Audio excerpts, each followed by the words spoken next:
मामा आणि मामीच्या मध्ये बेडवर मी होतो. आणि नंतर मी असं काही मामीला नंतर समजलं. मामीने एकदा बघितलं आणि नंतर ती चुपचाप होती. माझं नाव अभय.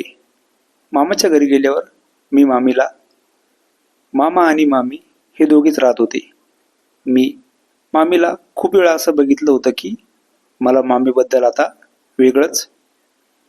मामीला मी रोज पण कधी नाईट गाऊनमध्ये, कधी तिला अंघोळीला जाताना, आणि असं बऱ्याच वेळा मामीला त्यांच्या रूममध्ये. मला तर आता मामीबद्दल वेगळंच. मी रोज पण समोरच्या रूममध्ये रात्री झोपत असे आणि मामा मामी त्यांच्या बेडरूममध्ये. मी एक दिवस मामीकडे गेलो आणि मामीला बोललो, मामी, मला बरं नाही वाटत, आज मी तुमच्या रूममध्ये येतो. रात्री मी मामीच्या बेडरूममध्ये होतो. मामा आणि मामीच्या मध्ये मी होतो. माझा वेगळा विचार होता आणि बेडरूममध्ये यायचा माझा एक बहाणा होता. थोड्या वेळाने मी असं काही मामीला समजल्यावर मामीने फक्त मला एकदा बघितलं आणि नंतर ती चुपचाप होती.